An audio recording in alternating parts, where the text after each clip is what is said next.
جلدی سے وہ ٹاپک کو کمپلیٹ کرتا ہوں جو میں لینے چلا تھا. بہت اہم ٹاپک ہے آج کل، اس میں لوگ احتیاط نہیں کر رہے. بسم اللہ الرحمن الرحیم. بات یہاں سے چل رہی تھی کہ اسلام نے جو صفائی کا نظام پیش کیا ہے اتنا خاندانی ہے کہ اب تک دنیا اس کا آلٹرنیٹ نہیں ڈھونڈ سکی. تو میں عرض کر رہا تھا کہ جانور میں بھی اللہ نے ہمیں بتایا کہ حلال کیا ہے اور حرام کیا ہے، کیونکہ پیٹ میں کیا چیز ڈالنی ہے؟ صاف پاکیزہ چیزیں. پھر جانور کو ذبح کرنے کا حکم ہے تاکہ اس کی گندگی اس کے جسم سے نکل جائے. خون درندوں کے پینے کی چیز ہے، انسانوں کے کھانے اور پینے کی چیز خون نہیں ہے. پھر اللہ نے یہ بھی حکم دیا کہ جانور ذبح کرتے ہوئے اس پہ اللہ کا نام لو. اس میں بہت ساری حکمتیں. اس کا اصل مقصد ہے عقیدہ توحید کو زندہ رکھنا. مشرکین بتوں کے نام پہ جانور ذبح کیا کرتے تھے، لیکن اس میں ایک بہت بڑی حکمت یہ بھی ہے کہ یہ جو جانور ہے نا، ہمیں کوئی حق نہیں ہے کہ ہم اپنی غذائیت کے لیے ان سے زندگی کا حق چھین لیں. جو لوگ خدا کے منکر ہیں وہ کس بیس پہ جانور کو کاٹ کے کھاتے ہیں؟ بھائی جب اتفاق سے پیدا ہوئے ہیں تو جتنا حق آپ کو زندہ رہنے کا ہے اتنا ہی بولو نا اس کو بھی زندہ رہنے. ہم جانور پہ اللہ کا نام لیتے ہیں. اس میں ایک حکمت یہ بھی ہے یہ بتانے کے لیے کہ اگر اللہ کی طرف سے پرمیشن نہ ہوتی تو ہم ان جانوروں کو کھانے ہمارے لیے حلال نہ ہوتا. جس نے بنایا ہے اس نے ہمارے لیے ان جانوروں کو حلال کیا ہے، لہٰذا اس کا نام لیں گے. جب آپ ان غیر مسلم کنٹریز میں آتے ہیں نا تو حلال و حرام کی فکر بہت سے لوگ چھوڑ دیتے ہیں. یہ جائز نہیں ہے آپ کے لیے. اور یاد رکھیں یہ مشین کا جو ذبیحہ ہے یہ حلال نہیں ہے. اللہ نے حکم دیا لا تأکلوا مما لم یذکر اسم اللہ علیہ. جس جانور پر اللہ کا نام نہ لیا جائے وہ مت کھاؤ. آپ کہہ سکتے مشین بھی تو اللہ کا نام لے رہی ہے. قرآن نے ہمارے لیے 3 قسم کی قوموں کے ذبح کردہ کھانے کو حلال قرار دیا ہے. ایک مسلمان، ایک یہودی اور ایک عیسائی جو اپنے مذہب پر کو فالو کرتے ہوں. آج کل بہت سارے کرسچن ایسے ہیں جو ایتھیسٹ ہو چکے ہیں، ملحد ہو چکے ہیں. ان کی بات نہیں ہو رہی. جو واقعی حضرت عیسیٰ علیہ السلام کو اللہ کا نبی مانتے ہیں اس کے ذبیحے کو اللہ نے حلال قرار دیا ہے. ان 3 مذہبوں کے علاوہ کسی کے ذبح کردے کو اللہ نے حلال قرار نہیں دیا. تو مشین کا کوئی مذہب ہوتا ہے؟ بولو بھائی کیا ہو گیا؟ مشین کا تھوڑی کوئی مذہب ہوتا ہے. تو اللہ نے اس کی بھی شرط لگائی ہے کہ جو پیغمبروں کو مانتے ہو، آسمانی کتابوں کو کسی بھی درجے میں مانتے ہو. یہی وجہ ہے کہ ہندو جب ذبح کرے گا تو ہمارے لیے حلال نہیں ہے. سکھ جب ذبح کریں گے تو چاہے 100 دفعہ اللہ کا نام لے لے ہمارے لیے حلال نہیں، کیونکہ پیغمبروں کے سلسلے کو نہیں مانتے. یہودی مانتے ہیں، عیسائی مانتے ہیں، مسلمان مانتے ہیں، اس لیے ان کا ذبیحہ حلال ہے. تو جب آپ سب لوگ جو اس بات کا اہتمام کریں گے کہ بھئی ہینڈ سلاٹر ہونا چاہیے، ہاتھ کا ذبیحہ ہونا چاہیے، تو یہاں کی گورنمنٹ آپ کو سہولت دے گی. ضرورت ایجاد کی ماں ہے نا، جس چیز کی ضرورت ہوتی ہے وہ چیز سوسائٹی میں آ جاتی ہے. لوگ اکثر مورگیج کا مسئلہ پوچھتے ہیں کہ جی ہم بینک سے اگر گھر نہیں لیتے تو بھائی گھر تو ہماری ضرورت ہے. یقیناً گھر آپ کی ضرورت ہے، ذاتی گھر آپ کی ضرورت ہے. سمجھ رہے ہیں؟ گھر ضرورت ہے لیکن ذاتی گھر کا ہونا آپ کی ضرورت نہیں ہے. اگر مسلمان اس طرح سودی قرضے لے لے کے گھر بنانا شروع کر دیں گے تو سود کے خلاف آواز کون اٹھائے گا؟ پھر اتنی بڑی تعداد مسلمانوں کی ہو، جب گورنمنٹ کو پتا ہوگا بھائی مسلم جو ہے وہ مورگیج پہ گھر نہیں لیتے تو وہ خود اسلامک بینکنگ کو پروموٹ کریں گے. ان کا کیا جا رہا ہے؟ گورنمنٹ کا تھوڑی کوئی نقصان ہے اسلامک بینکنگ کو یا سودی بینکنگ کو. کہہ رہے بھائی ہم جب بہت زیادہ مسلمان وہ دیکھیں گے کہ یہ لوگ نہیں گھر لے رہے ہم سے تو وہ کیا کریں گے؟ اسلامک بینکنگ کی طرف آئیں گے. وہ اگر مسلمان ادھر چلے گئے تو پھر یہ کام نہیں ہو سکتا. تو اسلام نے ہمیں بتایا کہ کھانا کیسے. دوسری سب سے پہلے پیٹ کو صاف رکھنا ہے. پھر نجاست کی دوسری قسم ہے کہ چوری کا مال نہ ہو، حرام طریقے سے کمایا ہوا نہ ہو، یہ بھی نجس ہے. مثال کے طور پر آپ نے آب زمزم کی 2 بوتلیں پی ہیں لیکن وہ چوری کر کے لائے تھے آپ، یا آپ نے چوری کے پیسوں سے خریدی تو قرآن کے مطابق وہ بھی ناپاک ہے آپ کے لیے، حالانکہ وہ کیا ہے؟ آب زمزم. لیکن چونکہ حرام مال سے خریدا گیا ہے تو نبی صلی اللہ علیہ وسلم نے فرمایا حرام کا جب ایک نوالا انسان کے جسم میں آتا ہے اس کی نہ دعا قبول ہوتی ہے، اللہ اس کی نمازوں سے برکت اور نور، حدیث کا مفہوم ہے، ختم کر دیتے ہیں. تو یہ بھی گندگی ہے کہ آپ حرام مال سے کوئی چیز کھا رہے ہو. آپ نے پاکیزہ مال سے کھانا ہے، جوئے سے کمایا ہوا نہ ہو، چوری سے کمایا ہوا نہ ہو، کسی کو دھوکہ دے کے نہ کمایا ہو آپ نے. پھر اس کے بعد صفائی شروع ہوتی ہے منہ کی. پیٹ کے بعد کس کا حصہ آتا ہے؟ آج دنیا نے ٹوتھ پیسٹ اور ٹوتھ برش ایجاد کیے ہیں, لوگوں کو اویئر کیا جا رہا ہے بھائی دانتوں کو صاف رکھنا چاہیے. 1400 سال پہلے رسول اللہ صلی اللہ علیہ وسلم جو نہ لکھنا جانتے تھے نہ پڑھنا جانتے تھے, اس زمانے میں جب لوگوں میں دانتوں کی صفائی کا رواج نہیں تھا, اس قدر مسواک کا اور دانتوں کو صاف رکھنے کا حکم دیا کہ اس کی نظیر ہمیں ماضی میں کہیں بھی نہیں. ایسی تہذیب کہ آپ باہر سے میلے اور دانت آپ کے گندے ہو تو جو کچھ بھی آپ کھا رہے ہو کیا وہ پاکیزہ ہو سکتا ہے, وہ صاف ہو سکتا ہے؟ صبح اٹھتے ہوئے مسواک ہو رہی ہے, رات کو سوتے ہوئے مسواک ہو رہی ہے, ہر نماز سے پہلے مسواک ہو رہی ہے, اور کمال کی بات یہ کہ دنیا سے جاتے ہوئے بھی مسواک ہو رہی ہے. ارے بھائی اب تو دنیا سے جانے کا وقت ہے. آپ کسی بھی عالم سے پوچھیں کہ بھائی نبی صلی اللہ علیہ وسلم نے دنیا سے جاتے ہوئے سب سے آخری عمل کیا کیا ہے؟ بھائی دانت صاف کر کے گئے. یار ایسی تہذیب ہے بھائی. یہ جو فرعونیوں کی لاشیں دریافت ہوئی ہیں 4000 سال پہلے, میں نے خود بی بی سی میں رپورٹ پڑھی ہے کہ ان کے دانتوں پہ جو تحقیق ہوئی ہے اس سے پتا چلتا ہے پوری قوم میں کوئی بھی کمبخت ایسا نہیں ہے جو دانت صاف کرتا ہو. سمجھ میں آ رہی ہے بات؟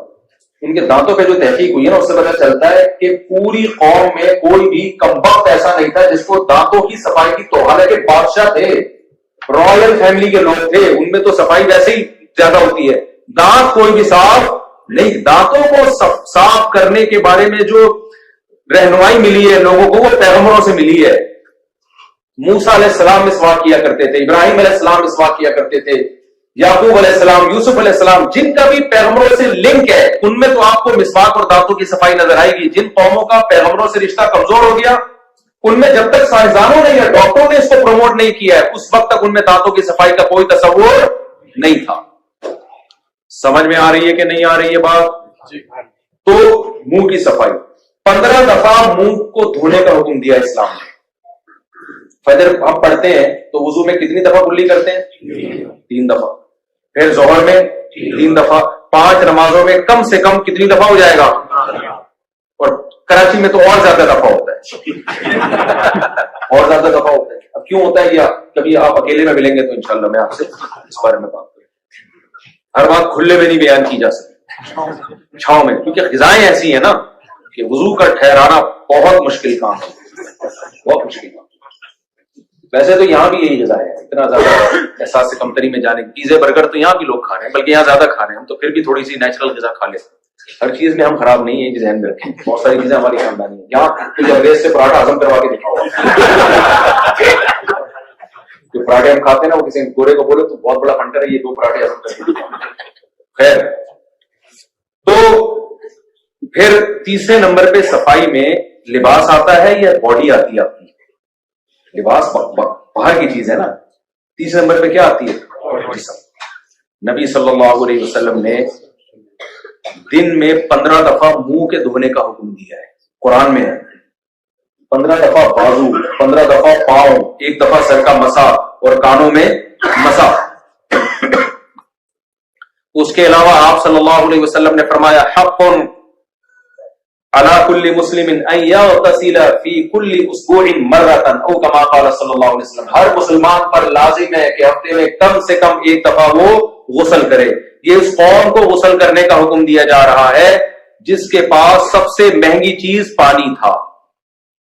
عرب میں پانی, آج بھی پیٹرول سستا ہے بھائی, پانی کیا ہے؟ مہنگا ہے. وہ دور دراز جگہوں پہ جانا پڑتا تھا کنویں کی تلاش میں. میں نے جب مدرسے میں داخلہ لیا نا اور علم حاصل کرنا شروع کیا تو میں بتا رہا تھا نا سب سے پہلے جو ہماری فقہ کی کتاب ہے اسلامی قانون, مدارس میں قدوری پڑھائی جاتی ہے, اس میں سب سے پہلے کتاب الطہارہ. تو اس میں جب ہم نے حدیث پڑھی میں حیران ہو گیا. نبی صلی اللہ علیہ وسلم نے فرمایا اذا استيقظ احدكم من منامه فلا يغمسن يده في الاناء حتى يغسله 3 فانه لا يدري اين باتت يده او كما قال صلی اللہ علیہ وسلم. آپ صلی اللہ علیہ وسلم نے فرمایا جب تم میں سے کوئی شخص صبح بیدار ہوتا ہے, یہ عربوں کو صفائی ستھرائی سکھائی جا رہی ہے. سکھانے والا کون ہے یہ ذہن میں رکھیں, جو نہ لکھنا جانتا ہے اور نہ پڑھنا جانتا ہے. آپ صلی اللہ علیہ وسلم فرما رہے ہیں جب تم میں سے کوئی شخص صبح اٹھے تو برتن میں اس وقت تک ہاتھ نہ ڈال لے جب تک اپنے ہاتھ کو 3 دفعہ دھو نہ لے, اس لیے کہ اسے پتا نہیں ہے اس کے ہاتھ نے رات کہاں گزاری ہے. سمجھ میں آ رہی ہے بات؟